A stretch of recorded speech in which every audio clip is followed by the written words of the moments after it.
Next question, క్రింది వాటిలో ఏది ఎక్కువ వైశాల్యం కలిగి ఉంది? ఎక్కువ వైశాల్యం కలిగి ఉన్నదని ఫైండ్ అవుట్ చేయండి.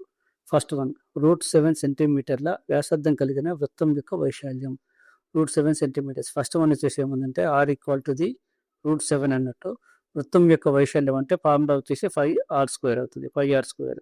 అంటే పై అంటే 22/7 అవుతుంది. 22/7.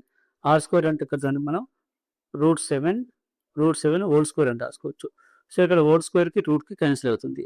అంటే ఇక్కడ మనకి ఏమొస్తుంది ఫైనల్గా 22 × 7 డివైడెడ్ విత్ 7. 7 క్యాన్సిల్ అవుతుంది. అంటే ఇక్కడ ఇది ఎంత వస్తుంది? ఇది 22 సెంటీమీటర్ స్క్వేర్ వస్తుంది. 22 సెంటీమీటర్ స్క్వేర్. ఇది first one. Next second one, 4 centimetres భుజం గల చతురస్రం యొక్క వైశాల్యం. భుజం గల చతురస్రం యొక్క వైశాల్యం అన్నాడు. అంటే మనకి ఇక్కడ L² అవుతుంది. L² అంటే ఇక్కడ మనకి 4² అంటే 16 సెంటీమీటర్ స్క్వేర్. 16 centimetre square. అంటే ఇక్కడ ఇది ఏమవుతుంది? ఇది 16 సెంటీమీటర్ స్క్వేర్. ఇక్కడ వచ్చేసి 22 సెంటీమీటర్ స్క్వేర్.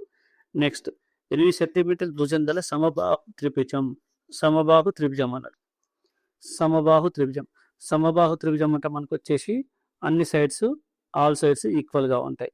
అది ఎంత అన్నాడు? 8 సెంటీమీటర్స్ అన్నాడు. అంటే ఇక్కడ 8 సెంటీమీటర్, ఇక్కడ 8 సెంటీమీటర్స్, ఇక్కడ 8 సెంటీమీటర్స్ ఉంటాయి.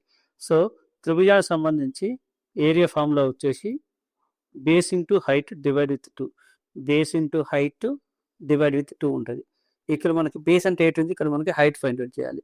హైట్ ఫైండ్ అవుట్ చేయాలంటే ఒక మిడిల్లో ఒక లైన్ ఉంటుంది, ఇది హైట్ అవుతుంది. సో ఇక్కడ ఈ టోటల్ వచ్చేసి 8 సెంటీమీటర్స్ అయితే ఇక్కడ వచ్చేసి 4 సెంటీమీటర్స్ అవుతుంది. అంటే హైట్ ఏమవుతుంది అంటే 64 - 4 √. ఇది హైట్ అవుతుంది. 64 - 64 అంటే √60 అవుతుంది. √60 అంటే 2√15. 2√15 అవుతుంది. అంటే బేస్ వచ్చేసి 8 సెంటీమీటర్స్ ఇంటూ హైట్ వచ్చేసి 2√15 డివైడ్ విత్ 2 ఉంది. 2 క్యాన్సిల్ అయిపోతే 8√15 అవుతుంది. ఇక్కడ ఇది వచ్చేసి 8√15 సెంటీమీటర్ స్క్వేర్ అవుతుంది. నెక్స్ట్ 6 సెంటీమీటర్స్ మరియు పొడవు మరియు 4 సెంటీమీటర్స్ వెడల్పు కలిగిన దీర్ఘ చతురస్రం అన్నాడు. దీర్ఘ చతురస్రం అంటే లెంత్ ఇంటూ బ్రెడ్త్ అవుతుంది. ఫోర్త్ వన్ వచ్చేసి area equal to the length into breadth. Length into breadth అంటే 6 సెంటీమీటర్స్ ఇంటూ 4 సెంటీమీటర్స్. ఫైనల్గా వచ్చేసి 24 సెంటీమీటర్స్ అవుతుంది. 24 సెంటీమీటర్ స్క్వేర్ అవుతుంది. 24 సెంటీమీటర్ స్క్వేర్. సో ఇక్కడ మనం అప్రాక్సిమేట్గా వాల్యూ తీసుకుంటే 22 కంటే 24 పెద్దది. నెక్స్ట్ 16 కంటే కూడా 24 పెద్దది. నెక్స్ట్ రెండింటితో కంపారిజన్ రావాలి. √4 అంటే అప్రాక్సిమేట్గా వచ్చేసి 3 టైమ్స్కి ప్లస్ అవుతుంది. అంటే నియర్గా 4 అవుతుంది. సో మనకి థర్డ్ ఆప్షన్ కరెక్ట్ ఆన్సర్. ఇక 8 సెంటీమీటర్ భుజం కలిగినటువంటి సమబాహు త్రిభుజం యొక్క వైశాల్యమే ఎక్కువగా ఉంటుంది.